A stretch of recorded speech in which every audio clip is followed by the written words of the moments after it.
Dry fuels across Central Oregon mean new fire restrictions starting tomorrow. All open campfires, including charcoal, are prohibited in all 3 Central Oregon counties except in marked fire rings. Smoking is also banned on state protected lands except in vehicles or on paved roads. We've posted a complete list of regulations on ktvz.com. Good evening, I'm Lee Anderson.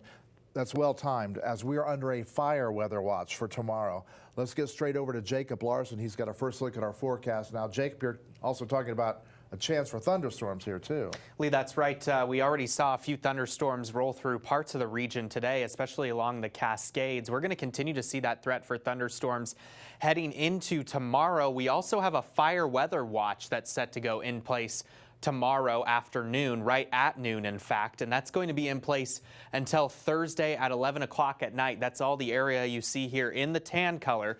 So we're talking about the Tri-County area. That's because we're looking at a dry day tomorrow. Hot temperatures, winds are set to pick up tomorrow afternoon, and we're also looking at the threat of thunderstorms heading into the afternoon. Right now on the satellite and radar, we did see a few lightning strikes down towards the south of La Pine. That system has broken apart now, and we're looking at clear skies overhead. We'll continue to see clear skies as we make our way through the rest of the overnight hours here. Then heading into tomorrow, we're looking at another hot day with chances for thunderstorms. I'll time it all out for you coming up in your complete local alert weather forecast. But for now, Lee, we'll send it back over to you.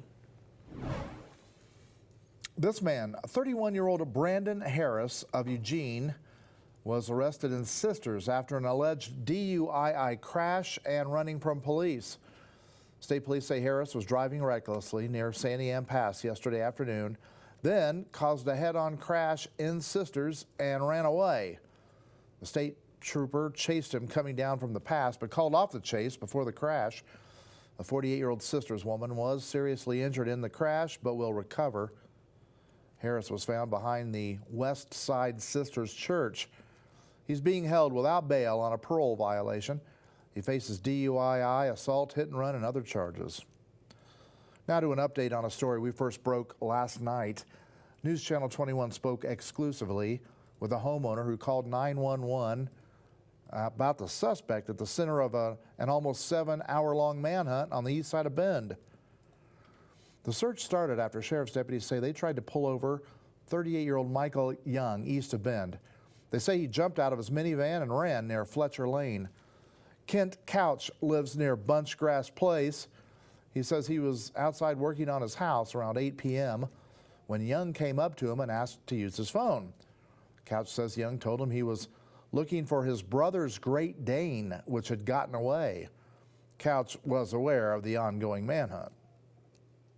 I could tell right away he probably wasn't really walking his dog because his shirt was all torn up by what I would consider barbed wire. His legs were scratched up. His clothes were wet as if he'd been wading, and the only thing we have nearby is an irrigation ditch. It was pretty easy to put the two and two together that that was the guy. Kent Couch said after he let Young use his phone, he went inside and called police. Young had 5 warrants for his arrest out of Deschutes County. He's also charged with 4th-degree assault, coercion, and reckless endangering. Samantha Henry and Will Lucas are on their way home. They're the Central Oregonians detained in Malaysia for the past 8 days. As you can imagine, Samantha's father, Aaron Henry, was emotional, but he also says it's his best day ever, knowing his daughter and her boyfriend are coming home. Henry says Samantha's been living in a 4-by-6 cell with no cot at the Malaysian Detention Center. Will's been staying in a cell with 9 other men who did not speak any English. Henry says he only spoke to his daughter twice in the last week.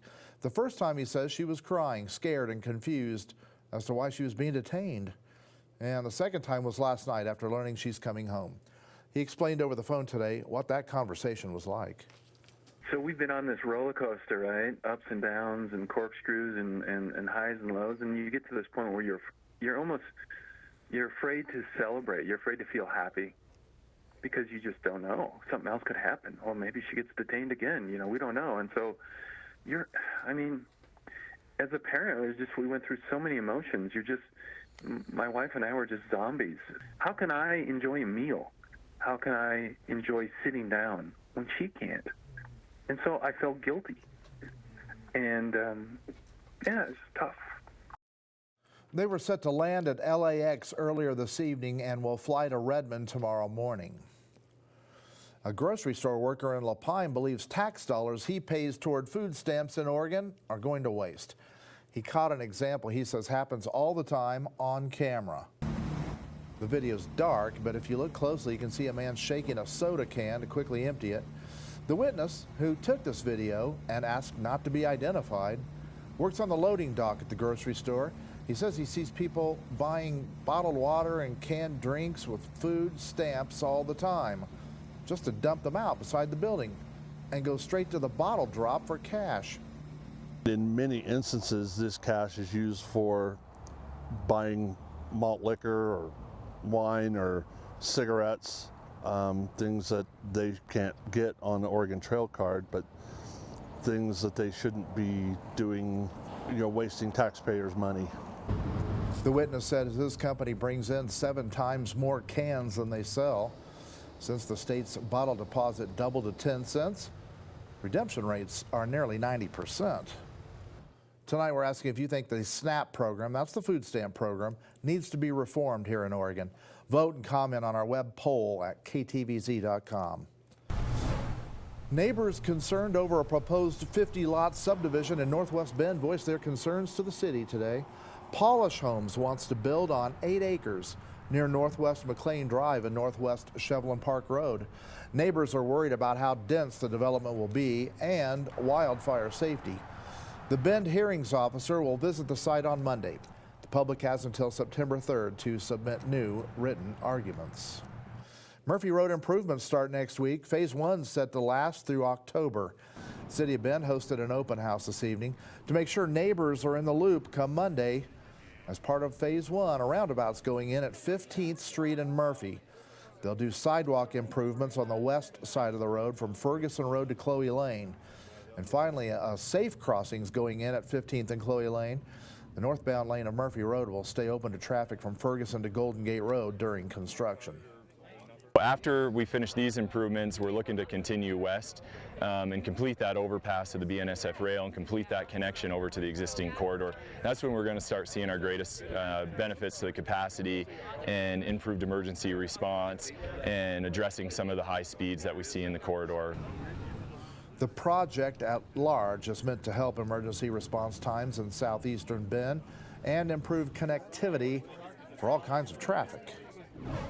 Also starting Monday, road work at the intersection of Southwest Canal Boulevard, 61st Street, and Quarry Avenue in Redmond.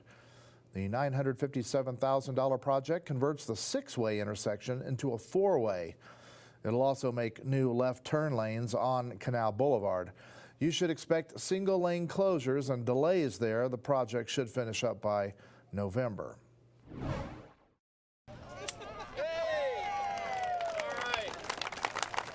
The city's downtown urban renewal district paid for the $3.3 million expansion and reports it came in at $300,000 under budget. Some new features include a small stage for live music, a new reading nook near the Redmond Library, and a historic walk with informational panels about the city. But those involved in the project say it was all done with a future in mind. The thing that happens in a lot of towns is these areas get developed and they're lost forever. The future community will really appreciate the fact that we have saved this for them. Centennial Park connects Redmond City Hall with the downtown corridor. Still to come, more tariffs could be coming as the trade war with China rages on. And at 10:30, hear how an Oregon man recovered nearly $23,000 his wife threw in the trash. But first, an officer-involved shooting in Grants Pass left a man dead. That story after the break.